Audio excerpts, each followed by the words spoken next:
அன்பிற்கினியவர்களே, மறுபடியும் உண்மையான ஆன்மீகத்தை பற்றி கொஞ்சம் கொஞ்சமாய் உணர்ந்து வரும்போது அந்த உணர்தலை கொஞ்சம் பகிர்ந்து கொள்ளலாம் என்று நினைக்கின்றேன். ஆன்மீகத்தினுடைய உச்சநிலை சமஸ்கிருதத்தில் சொன்னால் நிர்விகல்ப சமாதி நிலை என்று சொல்வார்கள். ஆங்கிலத்தில் சொல்லவென்றால் நோ தாட் என்று கூறுவார்கள்.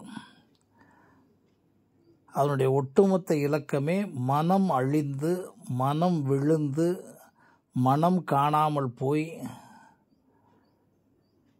மனம் அமிழ்ந்து, மனம் இல்லாமல் போகும் ஒரு நிலைதான் ஆன்மீகத்தினுடைய மிகப்பெரிய உயர்நிலை, துரியாதீத நிலை என்று சொல்லக்கூடிய இடத்திற்கு செல்லக்கூடிய. அந்த மனம் அழியணும், மனம் இல்லாமல் போகணும், மனம் அமிழணுன்றது தான் கான்செப்ட். அப்போ எண்ணங்கள் இல்லாமல் வாழ முடியுமா? எண்ணங்கள் இல்லாமல் வாழவே முடியாது என்பது எல்லோருக்கும் தெரியும். ஆனால் எண்ணம் எழும்போது அந்த எண்ணம் எழுந்தவுடன்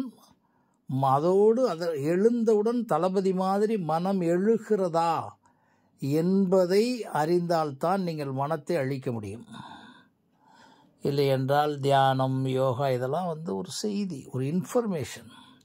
அப்போ மனம் எப்பொழுது அழியும், அமிழும் அல்லது காணாமல் போகும், எழாமல் போகும்னா, நீங்கள் உங்களுக்கு எழுகின்ற எண்ணம் என்பது, அந்த எண்ணம் எதை சார்ந்து இருக்குன்னா உங்களுக்குள்ளே இருக்கக்கூடிய ஒன்றை பற்றிய அறிவு.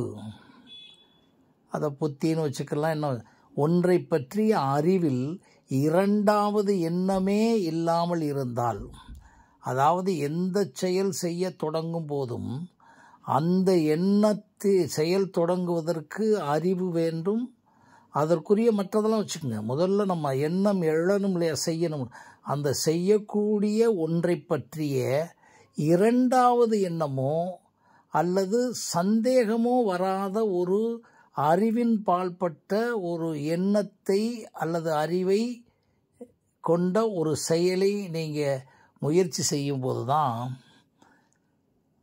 மனம் எழாது. இல்லை என்றால் மனம் எதை எடுத்தாலும் எழுந்துடும். அதுக்குரிய கேரக்டர் என்ன அப்படின்னு சொன்னால், இதுவரை உலகத்தில் கண்டுபிடிச்சிருக்காங்க. நம்ம இப்போ நான் இதை பேசலாம் அப்படின்னு நினைக்கும் போது ஒரு சின்னது இந்த பேசுவது நான் உணர்ந்து எனக்கு இரண்டாவது எண்ணம் இல்லாமல் பேசணும்னு நினச்சாதான் அந்த வார்த்தைகளில் நீங்கள் உண்மையான ஒளியோடு வரும்.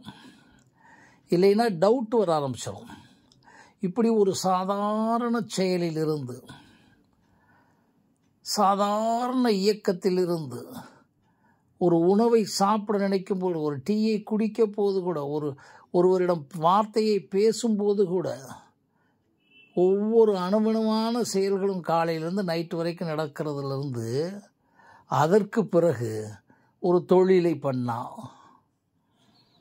சொல்கிறாங்களே, தொழில் பண்ணுறாங்களே தொழில் அதிபர்கள், இந்த உலகத்திற்கு அது விஞ்ஞானமாக இருந்தாலும் மெய்ஞானமாக இருந்தாலும் அந்த இரண்டாவது எண்ணத்திற்கு எழுந்து விடாமல், அல்லது நமக்கே சந்தேகம் வந்து விடாமல், அல்லது மற்றவருக்கு இரண்டாவது எண்ணத்தையே சந்தேகத்தை கிளப்பி விடாத ஒரு எண்ணம் நமக்கு சரியாக இருந்து, எண்ணம் என்பது அறிவு வச்சுக்கணும். ஒன்றை பற்றி இந்த வீடை கட்ட வேண்டும், இந்த காரை ஓட்ட வேண்டும், இது தொழில் பண்ணணும், இதை இந்த மாதிரி கண்டுபிடிக்கணும், இப்படி எல்லாம் எடுத்துக்கங்க.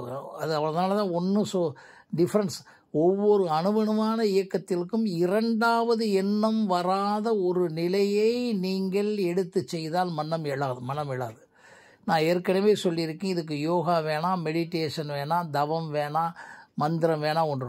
ஆக நாம் எங்கே கவனமாக இருக்கணும்னா, அன்னத்தில் கவனமாக இருப்பதோடு எண்ணத்தில் திண்ணமானால், வள்ளுவர் சொல்கிறத, எண்ணியது எண்ணியவாறு எய்துவர் எண்ணியார் திண்ணியராக. அந்த திண்மை என்பது தான் no second thought, no doubt.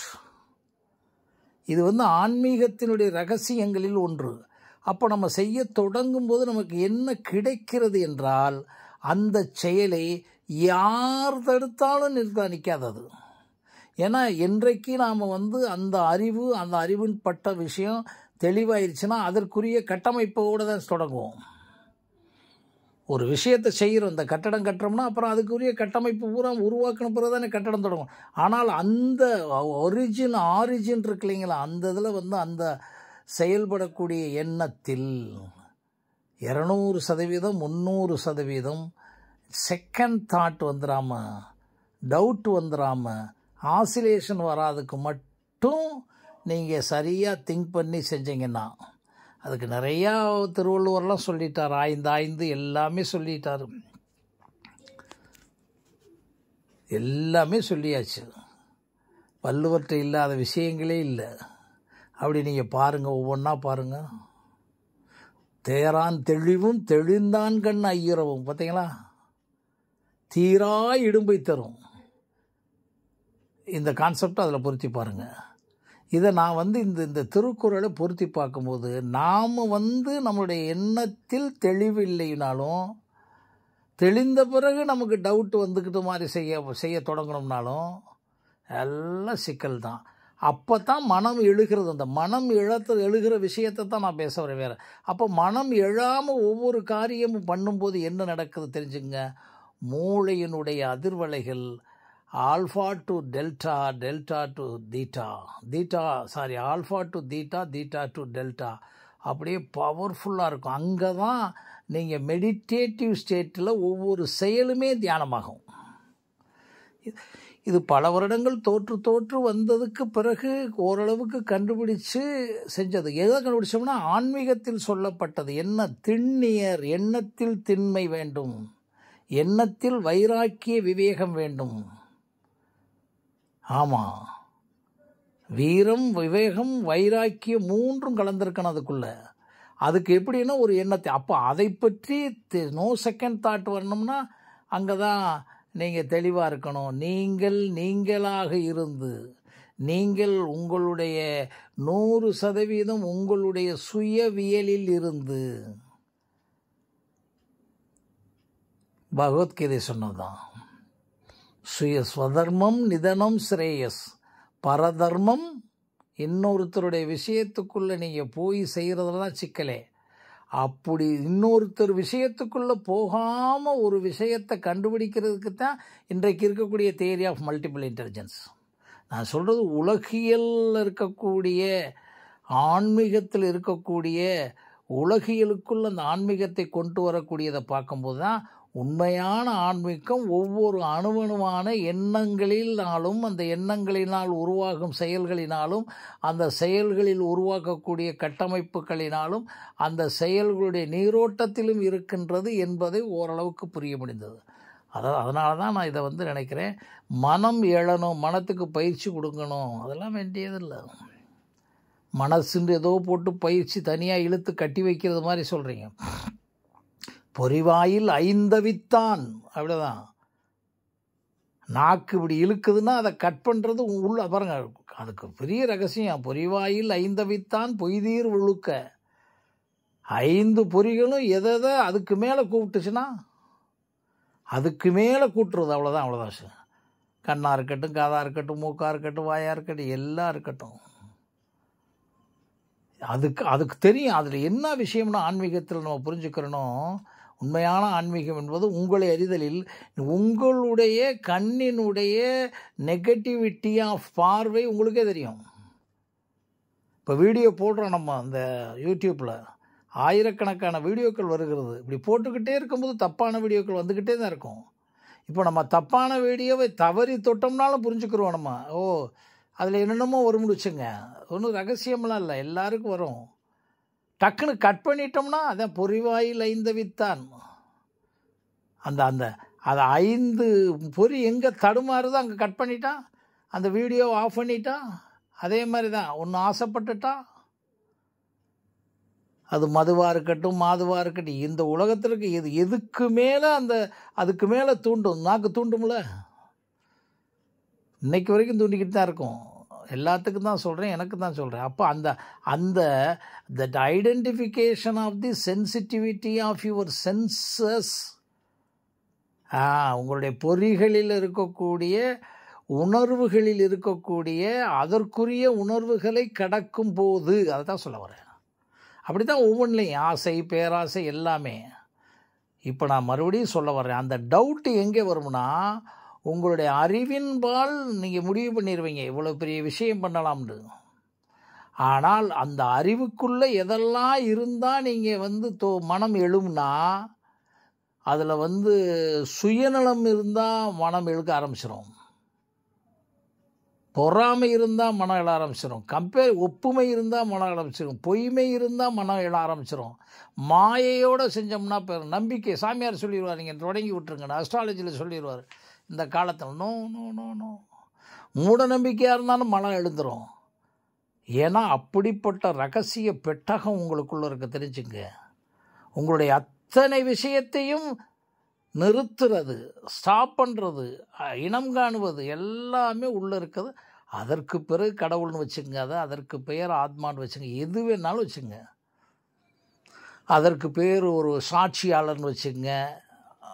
அதை பிறகு எல்லாம் அறிந்தால் எதை அறிந்தால் எல்லாவற்றையும் அறிய முடியுமோ அந்த அறிவாக வச்சுக்கோங்க, மெய்யறிவாக வச்சுக்கோங்க, மெய்யுணர்வு எது வேணாலும் வச்சுங்க.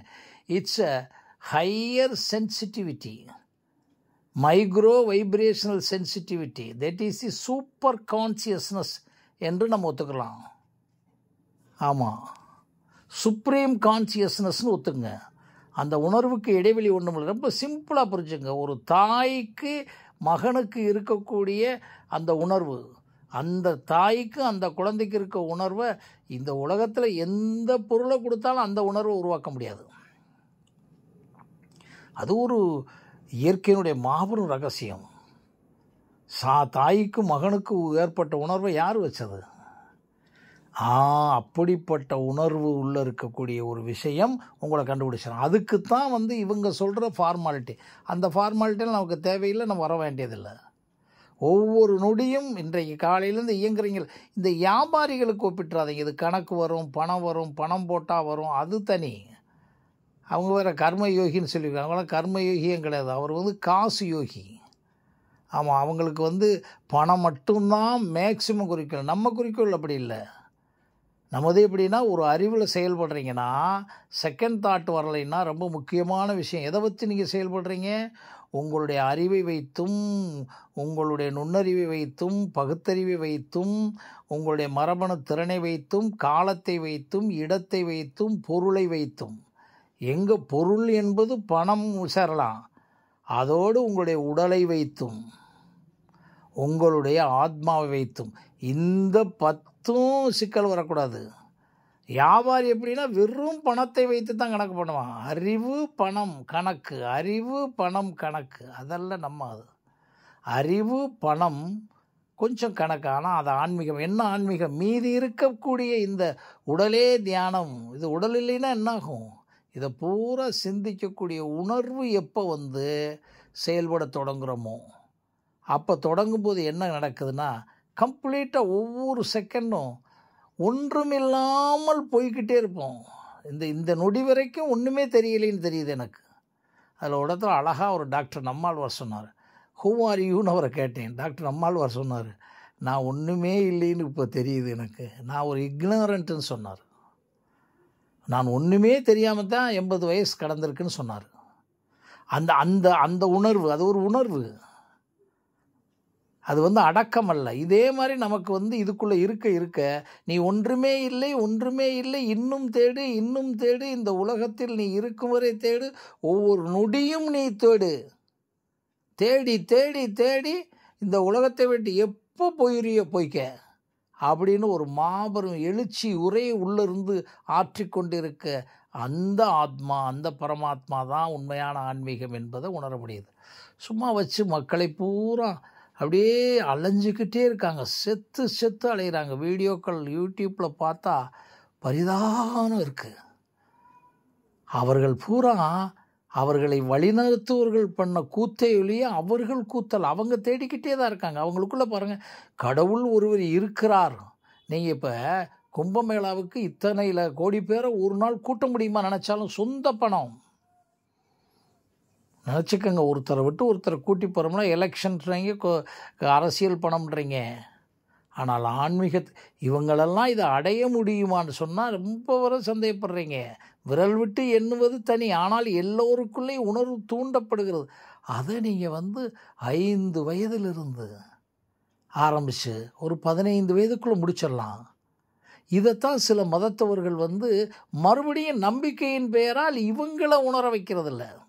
இவங்க மறுபடியும் இவரை நம்பு, அந்த கடவுளை நம்பு, இந்த கடவுளை நம்பு அப்படின்னு சொல்லி ஒரு கடவுளை குறித்து விட்றாங்க.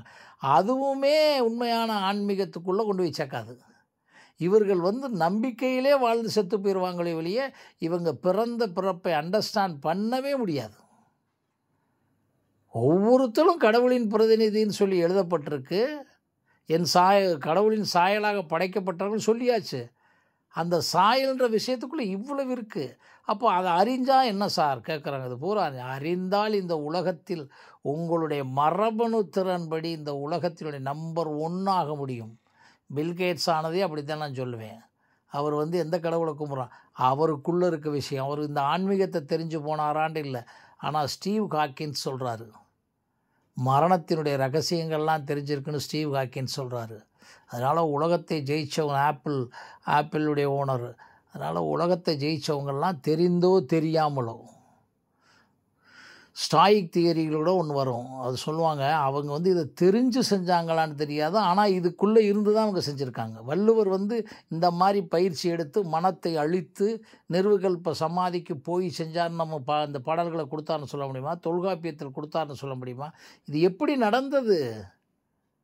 உண்மையான ஆன்மீகத்தையும் உண்மையான கடவுள் தன்மையும் அவங்களுக்கு தெரிந்தோ தெரியாமலோ உணர்ந்து, நீங்கள் தாயினுடைய பாசத்தை உணர்றதுக்கு விஞ்ஞானமெல்லாம் தேவையில்லை. பசியை, வலியை, பயத்தை, காமத்தை வெறும் தனிப்பட்ட விஞ்ஞானமெல்லாம், இது செயற்கை விஞ்ஞானமெல்லாம் அதுக்கு தேவையில்லை. ஆட்டோமேட்டிக்காக வந்துருச்சா பாலியல் உணர்வு வந்துடும், ஆட்டோமேட்டிக்காக வந்துருச்சா தாய்மை உணர்வு வந்துடும். எல்லாமே நடந்துக்கிட்டு இருக்க விஷயம். ஆட்டோமேட்டிக் வந்துருச்சுன்னா முதுமை வந்துடும். இங்கே எங்கே நீங்கள் தனி நம்ம பண்ண கூத்து நம்ம மாட்டிக்கிட்டோம். அந்த மாட்டிக்கிட்டோம்னு சொல்கிறக்கான அந்த 2ஐயும் புரிகிறோம் இல்லையா? நாம் மாட்டிக்கிட்டோம் என்று உணர்றதையும், நமக்கு எல்லாமே உணர முடியுன்றதையும், நமக்கு முன்னால் இருந்த ஞானிகளும் ரிஷிகளும் விஞ்ஞானிகளும் உணர்ந்திருக்கிறார்கள் என்பதையும், அதனால்தான் நம்ம உட்காந்து இப்படி செல்லை வச்சுக்கிட்டு பேசிக்கிட்டு இருக்கோம். அவங்களில் ஒருத்தர் கண்டுபிடிச்ச ஒரு விஷயத்தை வச்சு பண்ணிக்கிட்டு இருக்கிறத உணரும்போது தான் தெரியும். அடே அப்பா, மனிதன் எப்பவும் உணரக்கூடிய விஷயம். ஆனால் அதற்குரிய முறையான பயிற்சி இல்லை, முறையான லீடர் இல்லை. அதுதான் ரகசியம். முறையான லீடர் இல்லை, உண்மையான லீடர் இல்லை. இவங்க சொல்கிறது மாதிரி டைரெக்டாக சமாதி நிலைக்கு போய் சாமியாராக போகிற விஷயத்தையே நான் சொல்ல வரல. ரமணர் விஞ்ஞானியா? அவர் கண்டுபிடிச்சி விட்டாரா? இல்லை. அவர் அவரை பார்த்தா ரகசியம் வருது, அவரை பார்த்தா நடக்குது. சமாதி போல 2ஆக நடக்கு. இதிலெல்லாம் எனக்கு முரண்பாடும் இல்லை, உடன்பாடும் இல்லை. உங்களுக்குள்ளே எல்லாம் இருக்கே, அதை பாருங்கள். அதை பார்க்கும்போது தான் உங்களுக்கு ரகசியம் பிடிபடும் என்பது என்னுடைய சின்ன கருத்து. மறுபடியும் சந்திக்கின்றேன். நன்றி, வணக்கம்.